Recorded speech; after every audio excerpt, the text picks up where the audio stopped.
There are certain names in the history of professional wrestling that get thrown around constantly. Names like Hulk Hogan, The Undertaker, and Stone Cold Steve Austin. Names that everyone knows. But then there are the names that most people have never heard of. The names that built the foundation before there was ever a foundation to build on. The names that paved a road so dangerous, so bloody, and so utterly chaotic that the men who walked it after them still could not believe what had come before. Wild Bull Curry is one of those names, and if you have never heard of him, that is about to change. Because this man did not just wrestle, he started riots, real ones. He was banned from 4 countries. He was arrested and jailed for what happened inside and around wrestling rings. He terrified fans so badly that a young girl once had to be physically carried out of an arena because she could not stop screaming at the sight of him. Over a career spanning nearly 5 decades, Wild Bull Curry did things that would be considered too extreme, too violent, and too insane even by the standards of the most hardcore wrestling promotions that exist today. And he did all of it decades before the word hardcore was ever attached to professional wrestling. This is the story of Wild Bull Curry. Fred Thomas Curry, Sr. was born on May 2, 1913 in Hartford, Connecticut. He was the son of Lebanese immigrants, and he grew up in the tough East End of the city during a time when America was still finding its footing in the 20th century. Hartford in the early 1900s was a working-class city, full of immigrant families trying to carve out a life, and the Curry household was no different. Fred was one of 6 children, and the family did not have much. What they had was each other, and even that would not be enough to keep young Fred in school. By the time he turned 16 years old, Fred Curry dropped out of high school. Not because he did not care about education, not because he was lazy. He dropped out because his family needed money, and he was willing to do whatever it took to put food on the table for his 4 brothers and sisters. The opportunity that presented itself was not a factory job or a grocery store position. It was the circus. In the early 20th century, traveling carnivals and circuses were a major part of American entertainment. And one of the most popular attractions at these shows was the Tough Man Challenge. The concept was simple. A carnival fighter would stand in a ring and invite anyone in the audience to step up and try to last a certain number of rounds. If you could survive, you won a cash prize. If you could not, you went home with a story and probably a few bruises. Fred Curry became that carnival fighter. At just 16 years old, he was standing in makeshift rings under canvas tents, taking on grown men who thought they were tough enough to collect the prize money. Night after night, town after town, Fred knocked them all down. He racked up 65 consecutive wins without a single challenger lasting beyond one 5-minute round. 65 straight. No one could touch him. This was not staged. This was not work. This was a teenager fighting full-grown men for real money, and he was destroying every single one of them. The carnival circuit taught Fred Curry something that would define the rest of his life. It taught him that toughness was not just a quality. It was a currency. And he had more of it than anyone he had ever met. After years on the carnival circuit, Curry returned to Hartford and did something that might surprise anyone who only knew him by his later reputation. In 1939, at the age of 26, he joined the Hartford Police Department. That's right, the man who would one day be known as one of the most violent, chaotic, and terrifying figures in professional wrestling history was, for a time, a law enforcement officer. And by all accounts, he was good at it. Fred brought the same toughness he had cultivated on the carnival circuit to the streets of Hartford, patrolling some of the roughest neighborhoods in the city. His fellow officers respected him. The criminals respected him even more, because if you ran into Fred Corey on a dark street in Hartford, Connecticut, your night was not going to end well. It was during this time that the legend of his nickname was supposedly born. The story goes that a wild steer bull broke loose from the Hartford stockyard and went charging through the streets of the city, causing absolute pandemonium. People were running, screaming, diving out of the way. And according to the tale, Fred Corey ran straight at the animal, grabbed it by the horns, and wrestled it to the ground with his bare hands. Was this story true? Probably not. Most historians believe it was a piece of promotional fiction cooked up by wrestling promoters to give their new attraction a colorful origin story. But the fact that anyone believed it at all tells you everything you need to know about the kind of man Fred Corey was. When someone told you that this guy tackled a bull in the middle of the street, your first reaction was not to laugh. Your first reaction was to nod and say, "Yeah, that sounds about right." Either way, the nickname stuck. From that point forward, Fred Thomas Corey Sr. was Wild Bull Curry, and professional wrestling would never be the same.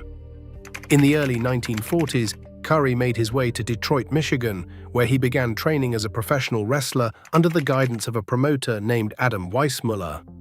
For those wondering, yes, Weissmuller was the uncle of Johnny Weissmuller, the Olympic swimmer who went on to become famous for playing Tarzan in the movies. But there was nothing Hollywood about what Adam Weissmuller was teaching Wild Bull Curry. Under Weissmuller's guidance, Curry developed a style of wrestling that was unlike anything the business had ever seen. He was not interested in chain wrestling, technical holds, or scientific grappling. Wild Bull Curry wanted to fight, he wanted to brawl, he wanted to use chairs, foreign objects, brass knuckles, and anything else within arm's reach to brutalize his opponents. He wanted blood, and he usually got it. This was the 1940s. Professional wrestling at this time was still largely built around the illusion of legitimate athletic competition. Matches were supposed to look like contests between skilled grapplers. But Curry threw all of that out the window. His matches looked like bar fights. They looked like street brawls. They looked like the kind of violence that made promoters nervous and made audiences lose their minds. Curry stayed in Detroit for several years, building his reputation as the most dangerous man in the territory.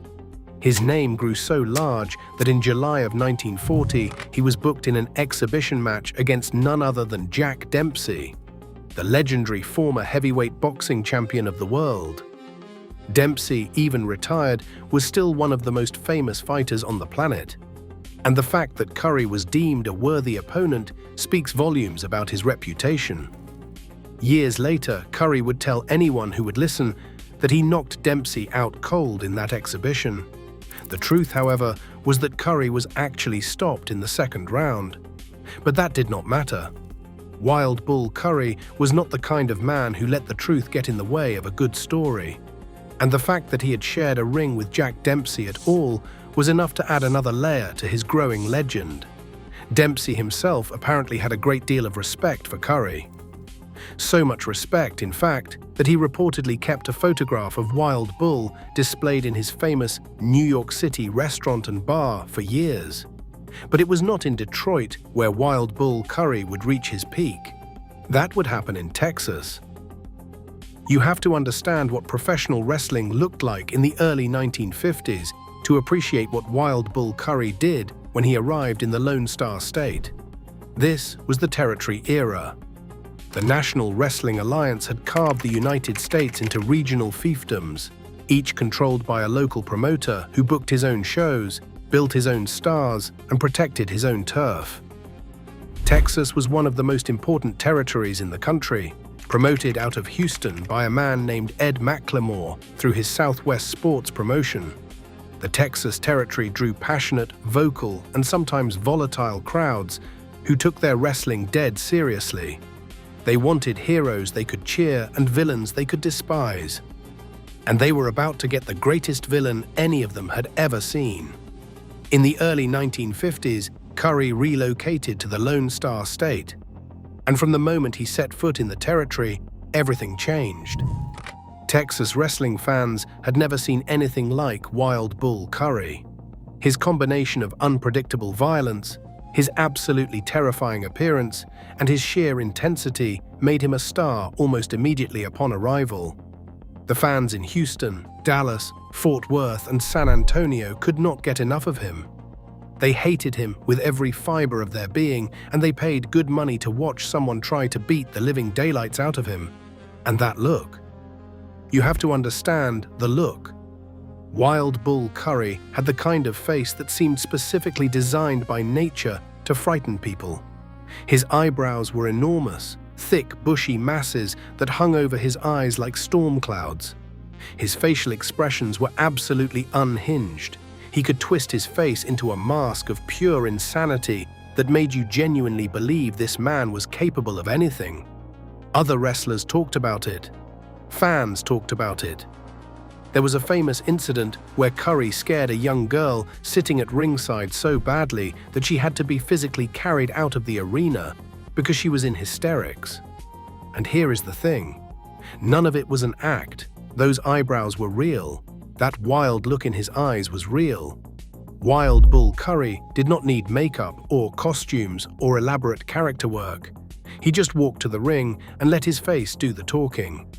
And his face said one thing: run.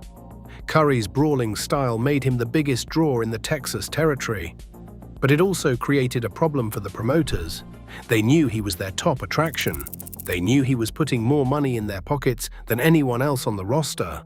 But they could not bring themselves to put the main championship of the territory on someone whose style was this chaotic and this extreme. Wild Bull Curry was too wild, too uncontrollable, and too far outside the traditional wrestling mold for the top title. So in 1953, the promoters at Southwest Sports in Houston came up with a creative solution. If they could not give Wild Bull Curry the existing championship, they would create a brand new one just for him. And that is exactly what they did. The NWA Texas Brass Knuckles Championship was born in 1953, and it was tailor-made for Wild Bull Curry. Every match for this title was fought under no disqualification rules. Anything goes. Brass knuckles, foreign objects, brawling in the crowd. Whatever you wanted to do was legal. It was, in essence, the first ever hardcore championship in the history of professional wrestling. And Wild Bull Curry won the inaugural tournament, defeating Danny McShane in the finals on March 6, 1953. From that point on, the Texas Brass Knuckles Championship and Wild Bull Curry were virtually synonymous. Between 1953 and the late 1960s, Curry held that title an astounding 20-plus times.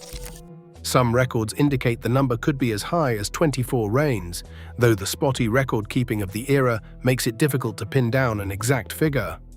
What we do know is that no one in history held the Texas Brass Knuckles Championship more times than Wild Bull Curry. He defeated some of the biggest names in the territory for that belt, including Fritz von Erich, Waldo von Erich, Tony Bourne, Danny McShane, Duke Keomuka, Killer Carl Cox, and Brute Bernard. The list reads like a who's who of mid-century professional wrestling, and Wild Bull Curry beat every single one of them for that championship.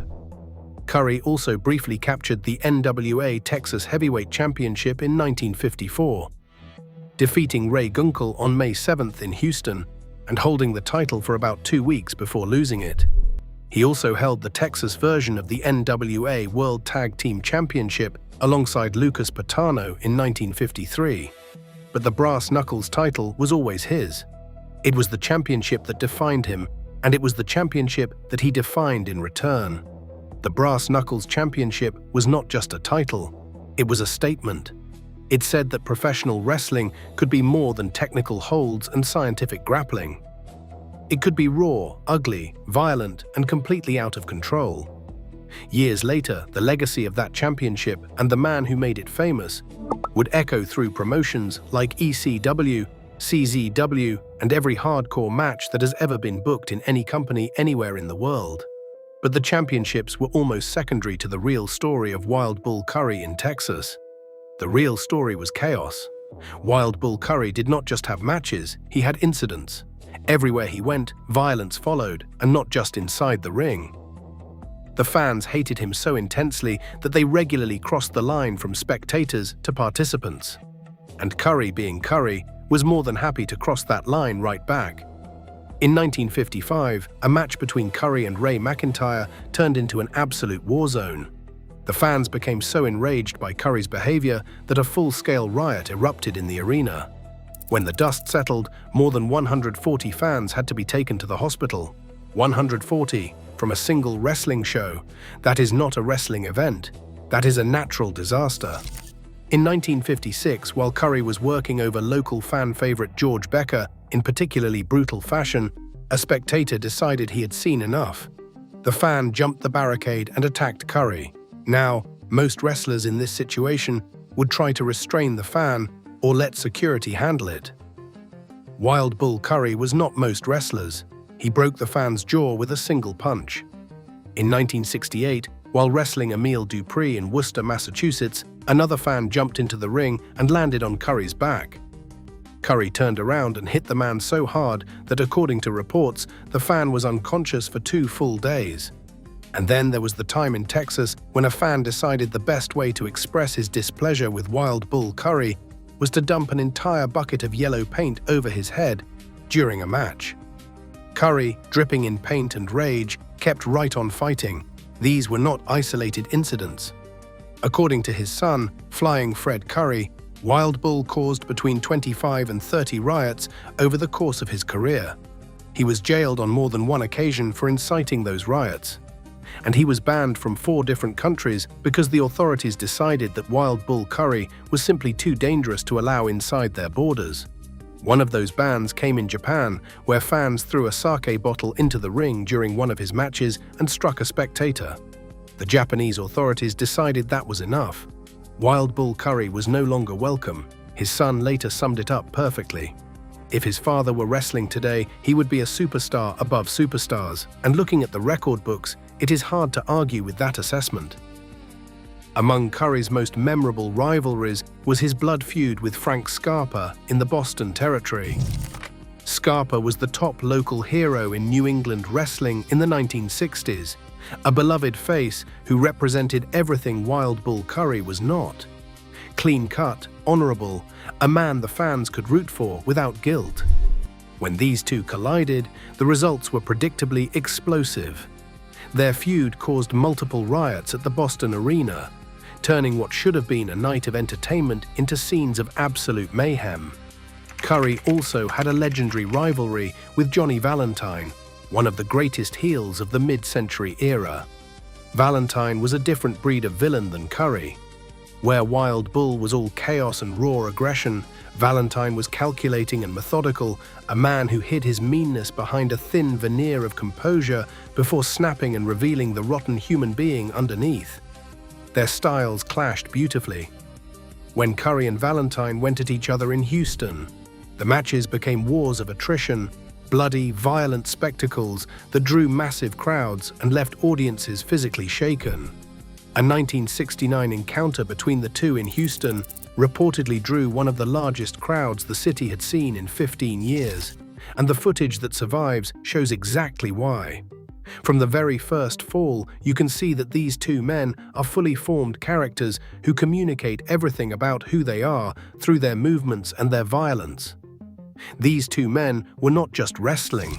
They were trying to hurt each other, and every single person in that building could feel it in their bones.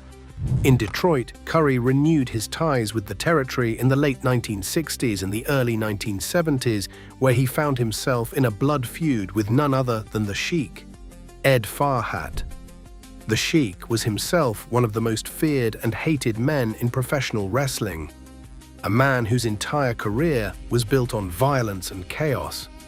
If Wild Bull Curry was the godfather of hardcore wrestling, the Sheik was his most devoted disciple, a man who had taken the blueprint Curry created and pushed it even further into the realm of the extreme. So when these two collided, it was like watching two forces of nature crash into each other. Nobody was safe. Not the wrestlers, not the referees, not the fans, and certainly not the furniture. Their feud drew enormous crowds. A tag team match in 1972 drew over 12,000 fans to Cobo Hall, and a Texas death match between them in 1973 drew nearly 12,500. Over 3 nights in 1973, Curry and the Sheik put a combined 29,000 people into Cobo Hall for their final blood feud. These were not small shows in half-empty armories. These were major events headlined by 2 of the most dangerous men to ever lace up a pair of boots. And the fans came out in droves because they knew that when Wild Bull Curry and the Sheik were in the same building, anything could happen, and it usually did. Curry's biggest recorded main event crowd came in 1958 at Madison Square Garden in New York City.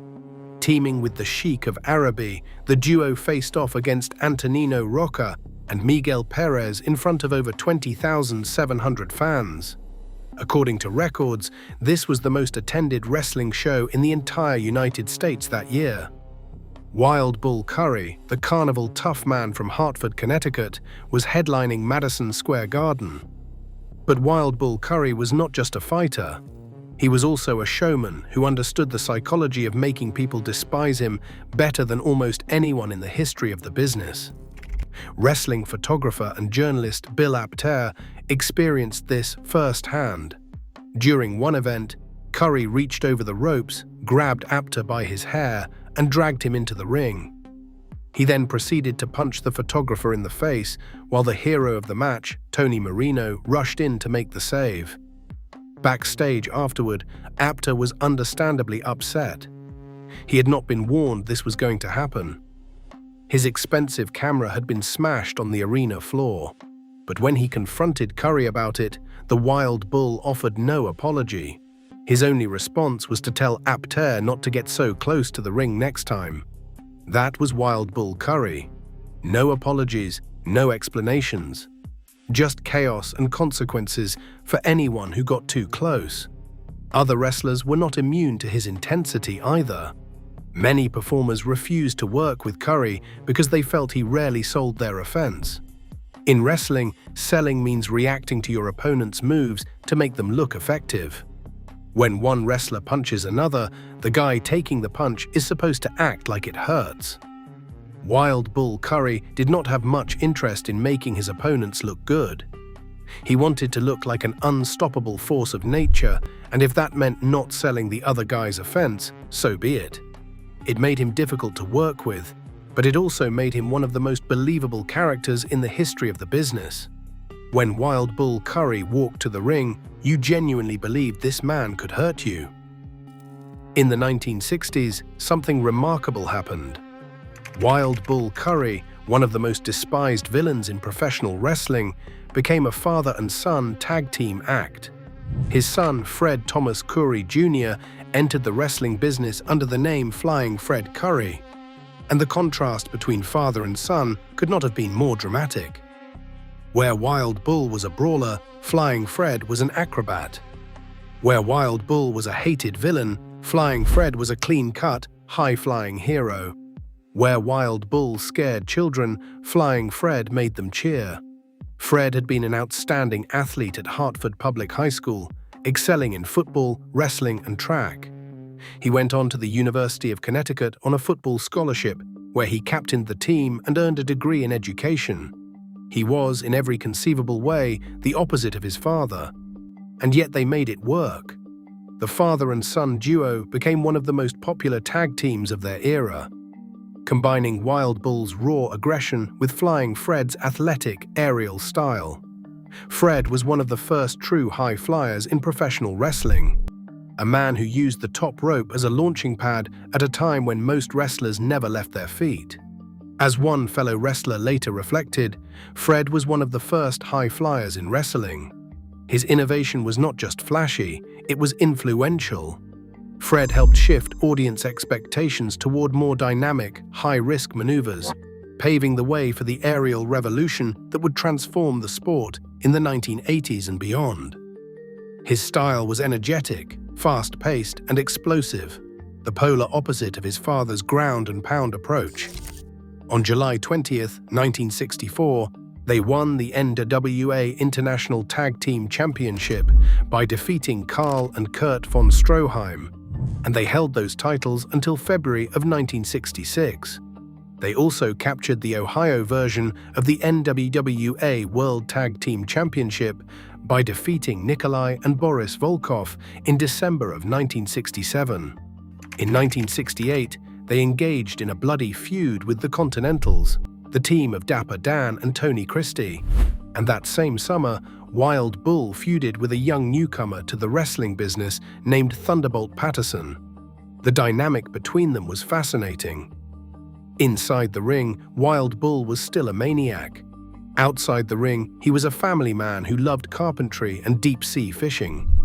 His son described the experience of working with his father as both exhilarating and maddening. Fred once said that he told his father he could not work with him because Bull was driving him crazy.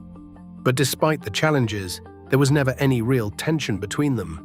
When Fred eventually tried to step out of his father's shadow and establish himself as a solo star, Wild Bull supported him completely. Wild Bull Curry finally stepped away from the ring in 1979, well into his 60s. His career had spanned nearly 5 decades, from the carnival tents of Depression-era America to the major arenas of the NWA territorial system. He wrestled in Michigan, New York, Boston, Texas, Ohio, and internationally in Japan and Australia. He held championships, caused riots, was arrested, was banned from entire countries, and changed the very nature of professional wrestling. After retirement, Curry returned to law enforcement, working as a corrections officer and eventually being appointed as a sheriff at the Hartford Superior Court. The man who had spent his career on the wrong side of the rules in the wrestling ring spent his final working years enforcing the rules of the real world. There was a certain poetic symmetry to it. The same toughness that had made him the most feared man in professional wrestling made him an effective and respected officer of the court. Away from both wrestling and law enforcement, Wild Bull Curry was, by all accounts, a completely different person. His son described him as a devoted husband and family man who loved 2 things above all else, besides his family: carpentry and deep-sea fishing. That is right. The man who caused riots and broke jaws and terrorized entire nations spent his off days building things with his hands and sitting on a boat in the open ocean. The contrast between the public persona and the private man could not have been more stark. Inside the ring, he was a walking natural disaster. At home, he was a father who cared deeply about his children and his craft. Fred Thomas Curry Sr. passed away on March 8, 1985, at the age of 71. The cause of death was liver disease, and he died at University Hospital in Columbus, Ohio. The Wild Bull was gone, but his legacy was only just beginning to be understood. In 2004, nearly 2 decades after his death, Wild Bull Curry was honored with a posthumous award from the Cauliflower Alley Club, one of the most prestigious recognition bodies in professional wrestling. His son Fred and his grandson, who also became a wrestler, accepted the award on his behalf. In 2013, Curry was inducted into the New England Pro Wrestling Hall of Fame, further cementing his place in the history of the sport he helped shape. His son, Flying Fred, later wrote a biography of his father titled The Walking Riot, which detailed Wild Bull's extraordinary life and career. And despite passing away decades ago, Wild Bull Curry continued to receive fan mail well into the 2000s, with letters arriving at Fred's home on a weekly basis from fans who still remembered the most terrifying man they had ever seen in a wrestling ring. Think about that for a moment. Decades after his death, people were still writing letters to Wild Bull Curry.